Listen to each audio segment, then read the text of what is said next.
The first thing I noticed was the gas pump handle. It looked wrong. Not broken, not dirty, just off. Like the plastic grip was bending in ways it shouldn't, and the nozzle had a metallic sheen that didn't match the rest of the equipment. But this was the last gas station for 50 miles on this lonely Nevada highway, and my old Chevy wasn't making it any further. I'd been on the road since dawn, heading to San Francisco to meet my brother, Chris, after years of silence. He'd called me 2 weeks ago out of the blue, muttering cryptic things about clearing his name and needing my help. Classic Chris, always one conspiracy theory away from a restraining order. But family is family, so here I was, somewhere between middle of nowhere and hell, topping off my tank and feeling the first prickles of unease. The gas station attendant was a wiry guy in his late 50s, with a face so weathered it looked like he'd been carved out of driftwood. He didn't say a word as I paid, just handed me the receipt with a glance that lasted half a second too long. That's when I noticed the map behind the counter. A grimy, hand-drawn thing with dozens of red X's scattered across the area. "Those marks?" I asked, pointing. "What are they for?" He didn't look up. "Don't worry about it," he said, his voice like gravel under a tire. "Just stay on the main road." I didn't ask again. The air had a strange weight to it as I left, pressing against my chest like humidity without the heat.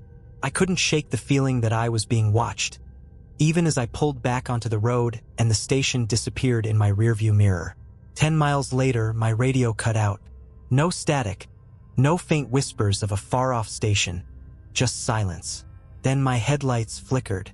Once, twice, and then they were gone, plunging me into darkness so complete it felt like the world had been erased. I pulled over, heart hammering. My flashlight was in the glove compartment, but as I fumbled for it, the engine sputtered and died. The air inside the car grew heavy, metallic. And then I saw them, 2 pale orbs of light, floating in the blackness ahead.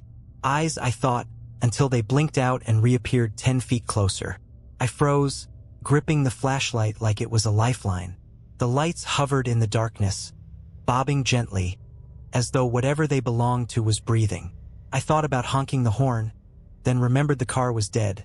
No power, no noise, just me and those pale orbs closing the distance, 10 feet at a time. My rational mind tried to reason it out.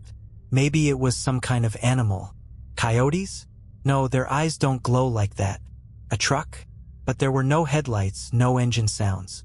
"Get it together, Sam," I muttered under my breath, forcing my shaking hand to turn on the flashlight. The beam pierced the darkness, shaky but strong, and landed on nothing. Just the cracked asphalt of the road ahead and the desert scrub on either side. The lights were gone. I let out a breath I didn't realize I was holding, but my relief lasted all of 2 seconds. Something moved in the edge of the light, just outside its reach, quick, skittering, and low to the ground. I swung the flashlight toward it, but again, nothing. "Hello," I called, my voice cracking. Silence. Then, from behind me, came a faint sound, like nails tapping on glass. I spun around, flashlight aimed at the rear window. There they were again, the lights, but now I could see them up close, and they weren't eyes. They were tiny, luminescent orbs, no bigger than marbles, floating in pairs and lined up along the edge of the glass. Dozens of them, no, hundreds, each one blinking in and out like fireflies, their movements synchronized in an unsettling rhythm. The tapping grew louder, joined by a high-pitched whine that drilled into my skull. I stumbled out of the car, desperate to put distance between me and whatever this was. The second my feet hit the ground, the lights swarmed. They poured out of the car like a living cloud, buzzing and crackling with faint electricity. I ran, flashlight swinging wildly as I sprinted down the road. I didn't look back, but I could feel them chasing me, the air thick with their static charge. After what felt like forever, my foot caught on something, and I went sprawling onto the asphalt. The flashlight clattered away, its beam landing on a rusted road sign that read Dead Horse Junction 2 miles. As I scrambled to my feet, I realized the buzzing had stopped. The road was empty, quiet. Even the oppressive weight in the air was gone. But my relief was short-lived. Ahead, Where the road curved toward Dead Horse Junction, a figure stood in the middle of the street, tall, gaunt, and backlit by a faint, unnatural glow. It was too far away to make out details, but its posture was wrong, head tilted at an impossible angle, arms hanging limp at its sides. I didn't think. I just ran the other way back toward the car. But after a few steps, I skidded to a halt. There, blocking the road behind me, was another figure. This one was crouched low, almost animalistic, with a wide grin that caught the moonlight. I was trapped. The tall figure ahead of me started moving, jerky, unnatural steps that made my stomach churn. Behind me, the crouched one crept closer, its grin stretching impossibly wide, teeth glinting like shards of glass. My options were non-existent. I could feel my chest tightening, panic setting in, but then something clicked in my brain. Don't freeze. Move. Survive. The desert on either side of the road was nothing but rocky scrub and sand, but it was open. If I could get off the road, maybe I could circle back to the car or even hide in the brush until whatever this was past. I bolted left, cutting through the waist-high sagebrush, the flashlight swinging wildly in my grip. The sharp, acrid smell of the plants filled my nose as the dry branches tore at my jeans. Behind me, I heard the unmistakable sound of pursuit. Twigs snapping, heavy footfalls that seemed to come from everywhere at once. I didn't look back. Couldn't. But I knew they were close because the air grew heavy again, electric, like the static before a lightning strike. My hair stood on end, and the flashlight began flickering, the bulb struggling against whatever force was closing in. The ground sloped downward, and I stumbled, landing hard on my hands and knees. Gravel bit into my palms, but I didn't have time to feel the pain. That's when I saw it. Just ahead, a jagged opening in the ground. A cave? A sinkhole? I didn't care. It was shelter. I scrambled toward it, half crawling, half sliding, and ducked inside. The space was tight, just big enough for me to crouch, and the walls were cool and damp against my skin. My flashlight gave one last pitiful flicker before dying completely, plunging me into darkness. I pressed myself against the wall, trying to control my breathing. Outside, the footsteps stopped. The silence was deafening, the kind that makes your ears ring. Then came the sound of whispering, low, guttural, and impossible to understand. It was like a dozen voices speaking at once, overlapping in a language I couldn't comprehend. The whispers grew louder, closer, until they were just outside the cave. My heart was pounding so hard it felt like it might shatter my ribs. I held my breath, praying they wouldn't come in. And then, silence. I stayed frozen for what felt like hours, but it couldn't have been more than a few minutes. When I finally worked up the courage to peek outside, the road was empty. No figures, no lights, no sound except for the faint whistle of the wind. I crawled out of the cave, my legs shaky, and started back toward the car. Every shadow looked like a figure. Every rustle of the bushes made me jump. But I made it. The car was still there, and somehow, miraculously, it started when I turned the key. I floored it, speeding past Dead Horse Junction without even glancing at the road sign. I didn't stop until I hit the next town, where I pulled into a brightly lit diner and collapsed into a booth, hands still shaking. The waitress poured me a coffee without asking, eyeing me like she'd seen this before. "Rough night?" she asked. I nodded, not trusting myself to speak. As I lifted the cup to my lips, I caught something in the reflection of the diner window behind her. Two pale orbs of light, hovering just outside in the darkness. The coffee cup slipped from my hands, shattering on the table and spilling lukewarm liquid everywhere. The waitress jumped, startled, her gaze snapping to me. "You okay, hon?" she asked, her voice cautious, like she was used to dealing with jittery types. Maybe drifters, maybe folks who'd seen things. My throat was dry. I glanced back at the window, praying I wouldn't see it again. The parking lot beyond was empty, just the yellow glow of streetlights pooling on cracked asphalt. No orbs, no figures. I forced a shaky laugh. Sorry, nerves. Long drive. She didn't look convinced but nodded anyway, fetching a rag to clean up the mess. As she worked, I glanced around the diner. There were only a couple of other patrons. A trucker nursing a plate of pancakes and a guy in a suit slumped in a corner booth, his tie undone. Normal. Safe. But the feeling was back. That weight in the air. Subtle. Creeping. Like a cold draft sneaking through a crack in the window. My skin prickled. I looked at the trucker.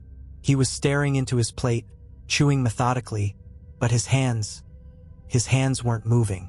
They were perfectly still, even as he lifted his fork. The movement was wrong, like it wasn't him controlling it. The guy in the suit shifted, his head tilting at an unnatural angle, just like the figure I'd seen on the road. My stomach dropped. My eyes darted to the waitress, her back to me as she wrung out the rag at the sink. "Don't," a voice whispered, not aloud, but in my head, clear as day. "Don't move. Don't speak." I froze. The trucker's chewing slowed, his jaw moving in exaggerated motions like a machine winding down. The man in the suit turned his head toward me, his neck cracking with the motion. His eyes locked on mine, wide and unblinking. The door to the diner swung open, the bell above it jangling. I nearly screamed, but it was just a woman, a young backpacker, judging by the oversized pack slung over her shoulder. She didn't seem to notice the eerie atmosphere, just walked straight to the counter, oblivious. The waitress greeted her with a bright, "What'll it be, hon?" as if nothing was wrong. But I noticed her hand tremble as she poured another cup of coffee. The backpacker turned to look at me, her face half-shadowed under the brim of a baseball cap. Her eyes, they were too bright, not glowing like the orbs but close, reflective, almost metallic. She smiled, but it didn't reach her eyes. "You're not from around here," she said, her voice light, conversational. She slid into the booth across from me without waiting for an invitation. "Long road trip." I couldn't answer. My tongue felt glued to the roof of my mouth. Her smile widened. "You saw them, didn't you? Out there, on the road." I managed a nod, my pulse pounding in my ears. Her expression shifted, just slightly, enough to let the mask slip. "You can't outrun them," she said, her voice low now, almost conspiratorial. "They know you. Once you've seen them, they never let you go." The trucker stood suddenly, his chair scraping against the floor. His movements were stiff, jerky. He walked toward the door but stopped halfway, turning to face me. His mouth opened but no sound came out. His jaw just hung there, slack and wrong. I grabbed the edge of the table to steady myself, my knuckles white. The backpacker leaned closer. "There's only one way to end it," she whispered. "You have to go back." "Back where?" I croaked, barely recognizing my own voice. Her smile returned, wider this time. "Too wide. You'll see." The lights in the diner flickered, and when they came back on, she was gone. So was the trucker, and the man in the suit. I was alone. I bolted out of the booth and into the parking lot, desperate for the safety of the car. But as I turned the ignition, the headlights illuminated the road ahead, and there they were, the figures, lined up in the distance, their shapes shimmering with that faint, unnatural glow. I didn't wait. I threw the car into reverse, tires squealing as I backed out of the lot. My heart was pounding, my mind racing. There was only one thought that made any sense now. I had to go back. The road stretched ahead, dark and empty. Dead Horse Junction loomed in the distance, the sign barely visible in the dim moonlight. And standing beneath it, waiting, were the figures. This time, there were more of them. I don't know why I kept driving toward them. Every fiber of my being screamed to turn around, but my hands gripped the wheel like they weren't my own, forcing the car forward. The figures under the Dead Horse Junction sign didn't move. They just stood there, shadows backlit by that eerie glow. As I got closer, I could see them more clearly. Their features were blurred, indistinct, like their faces weren't fully formed. The tall one, the crouched one, and now others. Dozens of them, all different sizes and shapes, but each wrong in some subtle way. Their limbs were too long, their postures unnatural. They didn't blink. They didn't breathe. The car slowed on its own, even though my foot was still pressing the gas pedal. The engine sputtered, then died, leaving me coasting to a stop just a few yards from the sign. The figures moved then, stepping forward in unison. My stomach dropped as I realized they weren't walking. They were gliding, their feet hovering just above the ground. "Get out!" A voice echoed, not from them, but from everywhere. It wasn't a command. It was an inevitability. I fought the urge, gripping the wheel so tightly my fingers ached. But then I felt it, the static charge in the air, the same oppressive weight I'd felt back at the diner, on the road, even at the gas station. Pressed down on me, making it hard to breathe. My ears rang, my vision blurred, and suddenly, my hand reached for the door handle on its own. "No," I whispered, but it didn't matter. The door swung open, and I stumbled out into the cool desert night. The figures were closer now, surrounding me in a perfect circle. Their eyes, or what passed for eyes, gleamed like molten silver, reflecting the faint light of the moon. The air was alive with a low hum, vibrating through my bones. The tall one stepped forward, its head tilting at that sickening angle. It raised one impossibly long arm and pointed past me, toward the road I'd just come down. "You left it," the voice said, louder now. "You must take it back." "I don't understand," I choked out, my throat dry and raw. The crouched one slithered closer, its grin stretching wider, impossibly wide, until it split its face from ear to ear, a grotesque imitation of a smile.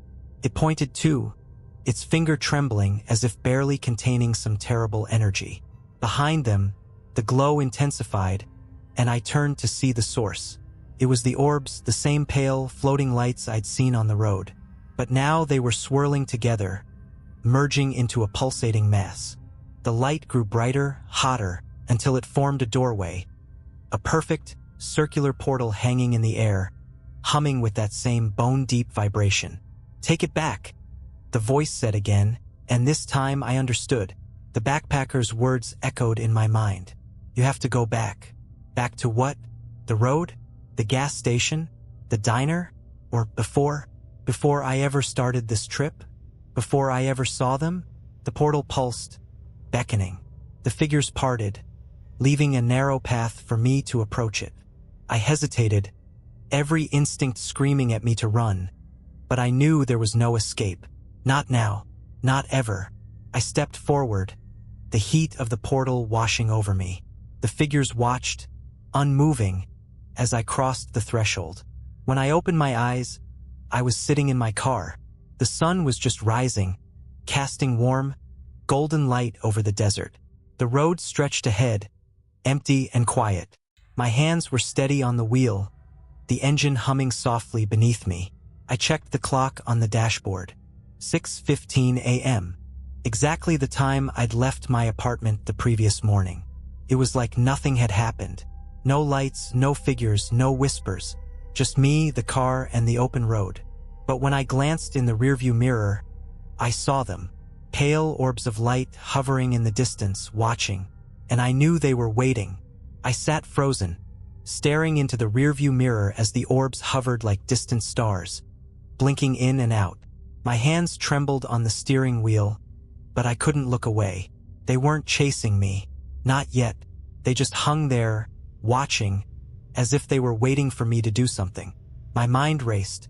Was this over? Was I free? Or was this just the beginning of something worse? I gritted my teeth and turned my gaze back to the road ahead. There was no way I was sticking around to find out. The car jolted forward as I pressed the gas, speeding toward the horizon. The sun climbed higher, painting the landscape in soft yellows and oranges, but it didn't feel warm. If anything, the daylight felt thinner, like it wasn't enough to protect me from whatever was behind me.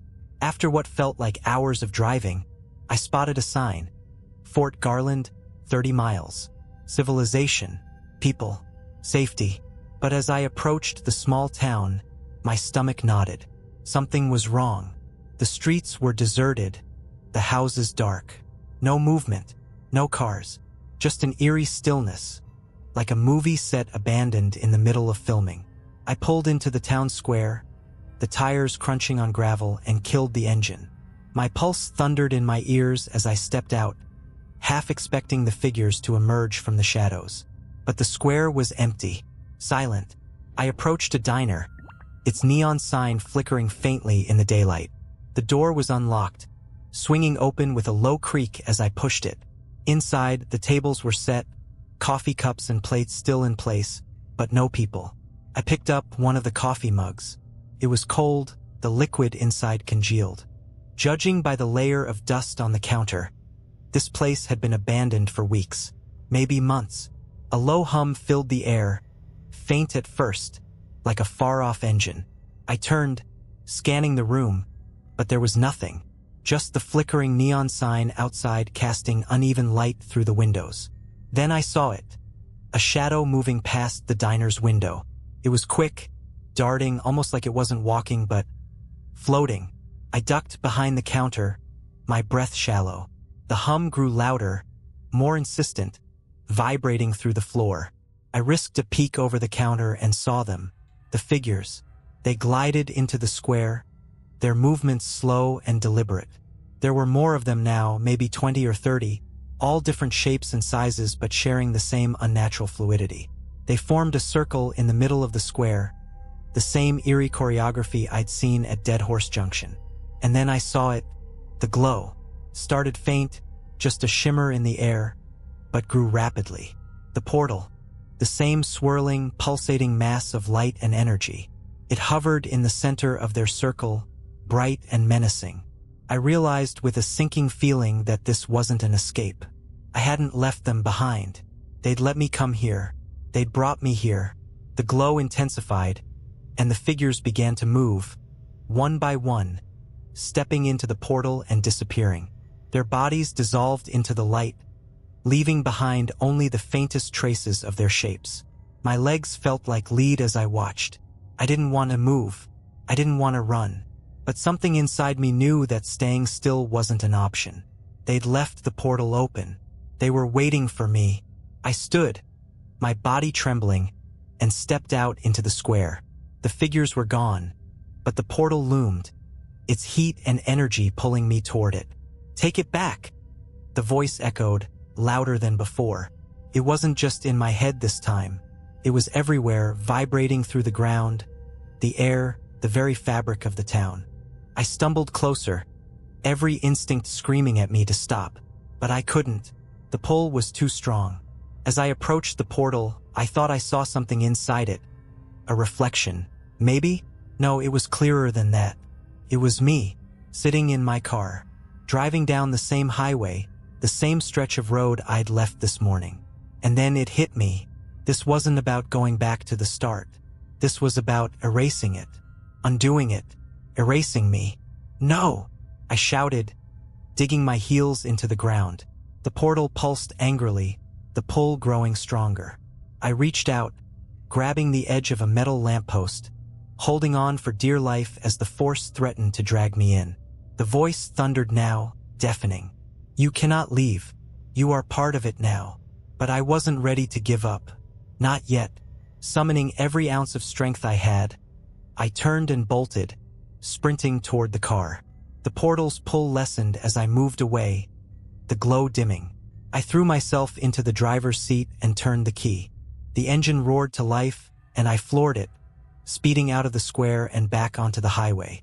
In the rearview mirror, the glow faded, the figures vanishing into the distance. But I knew they weren't gone. Not really. They'd follow me. They'd always follow me. I haven't slept since that day. Every time I close my eyes, I see them, hovering just at the edge of the darkness, waiting, watching. If you ever find yourself on the road near Dead Horse Junction, do yourself a favor. Keep driving. Don't stop. Don't look back. And whatever you do, don't let them see you. You'd think getting away from the portal would have been the end of it. That the road stretching ahead, bathed in sunlight, meant freedom. But freedom's a funny thing, fragile and fleeting. I learned that the hard way. It's been months since Dead Horse Junction. I made it to San Francisco, met up with my brother, and tried to pretend life could go back to normal. Chris didn't ask why I looked like I hadn't slept in years, why my hands shook when I drank my coffee, or why I always sat with my back to the wall. He probably chalked it up to stress, maybe even thought I was losing it. Hell, some days I thought I was losing it too. But the truth? The truth is, they never stopped following me. Started small. A flicker in the corner of my eye. A shadow where there shouldn't have been one. The sound of static, faint at first, but growing louder when I was alone. Always when I was alone. I kept driving, thinking I could outrun them.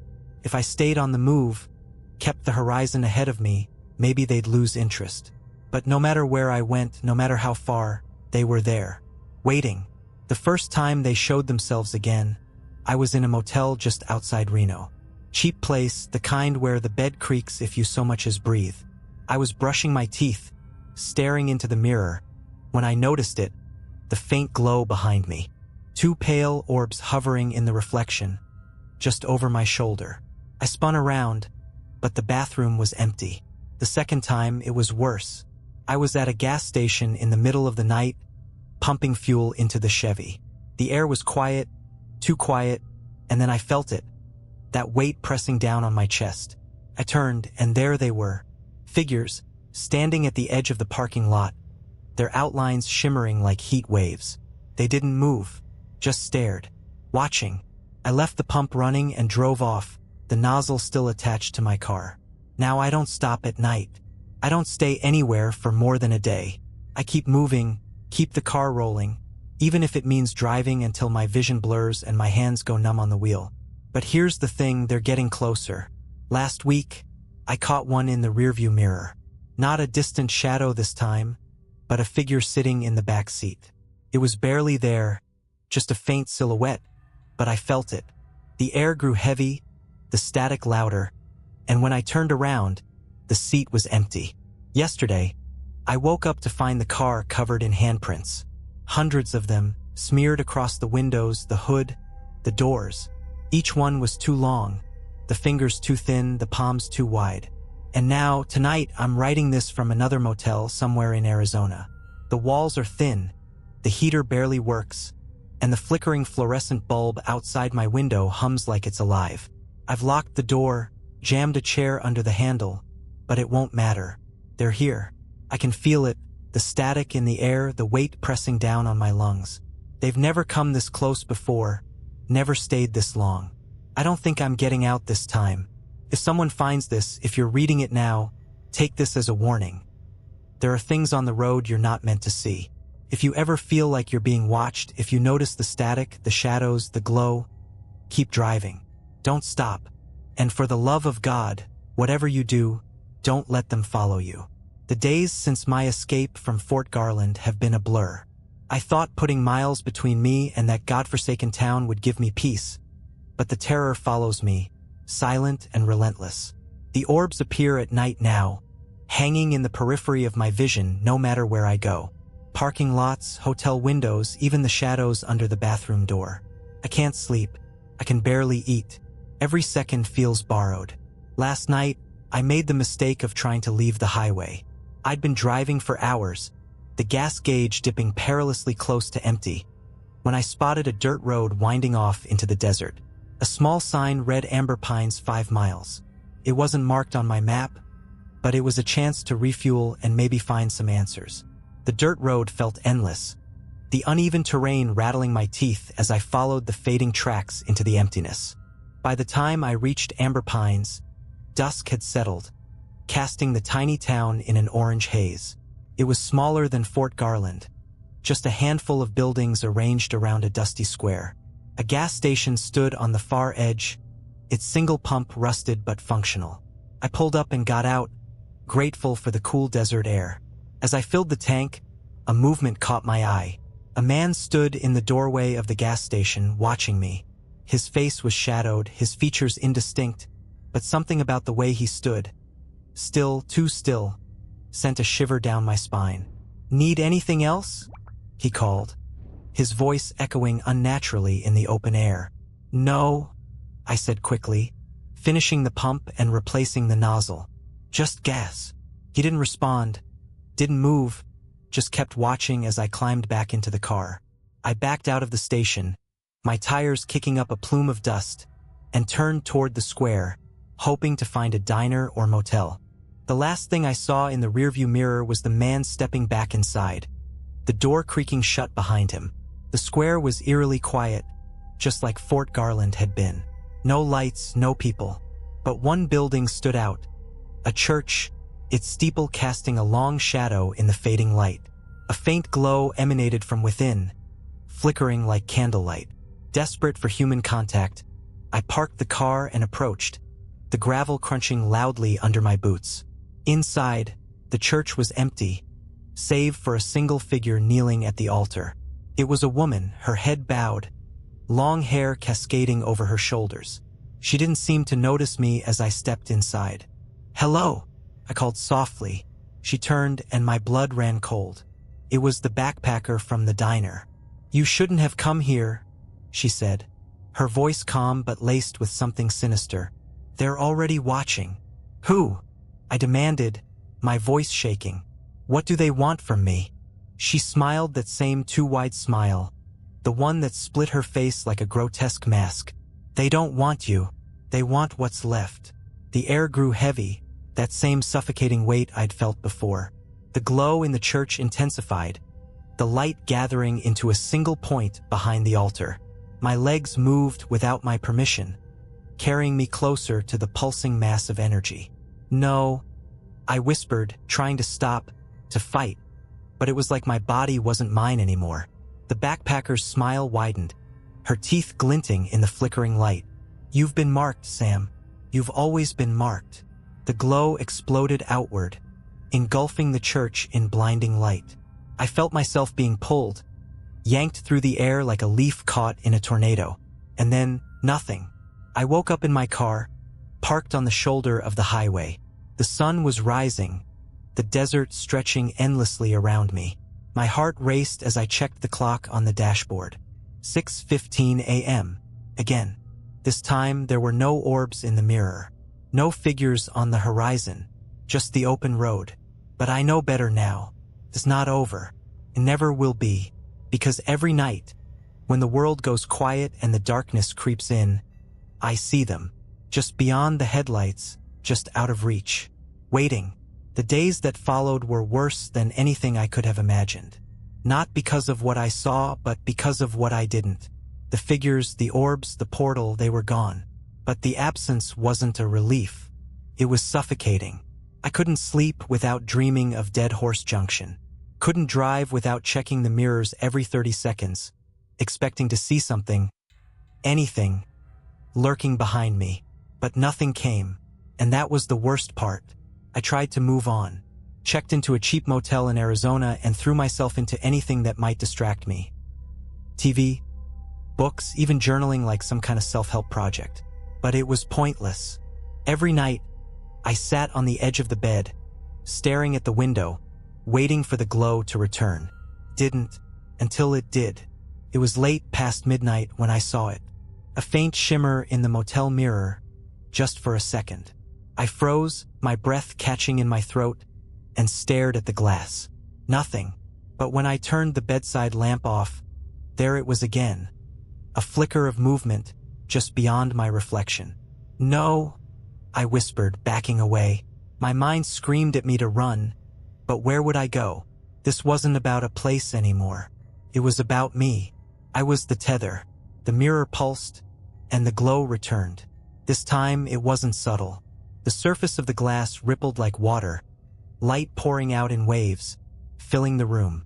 I stumbled back, shielding my eyes, as a shape emerged. A figure, tall and gaunt, with limbs too long and a head that tilted unnaturally. "You cannot run," the voice said. It wasn't just in my head this time. It came from everywhere, rattling the walls, shaking the bed. "You are already there."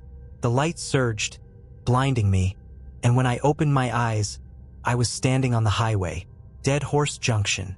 The sign loomed overhead, its letters warped and twisted as if they'd been burned.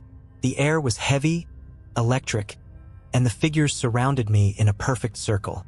"You belong," they said in unison, their voices melding into a single, guttural roar. The portal appeared again, its swirling energy pulsating with every beat of my heart. But this time I didn't fight it. I didn't run. I understood now. There was no escaping them. No outrunning what had been set in motion the moment I stopped at that gas station. They weren't chasing me. They were leading me. I stepped forward, my body moving on its own, and entered the portal. When I opened my eyes, I was sitting in my car. The highway stretched out before me, endless and empty. The dashboard clock read 6:15 a.m., but it didn't matter. Time didn't matter anymore. The road was different now. No towns, no landmarks, just the desert and the horizon, forever stretching out ahead. I turned the key and the engine roared to life. The radio crackled, faint voices whispering words I couldn't understand. I drove, not knowing where I was going, but knowing I'd never stop, because I wasn't Sam anymore. I was one of them, and if you ever find yourself on that lonely stretch of road, if you see the faint glow in the distance, hear the hum in the air, or feel the weight pressing down on your chest, keep driving. Don't stop. Don't look back, because if you do, I'll be waiting. Did you like these stories? Write in the comments. And please write what you didn't like. It will be useful for me to know your opinion. And I will improve my work. Thank you. Subscribe to my channel and click the bell so as not to miss new stories. I try for you.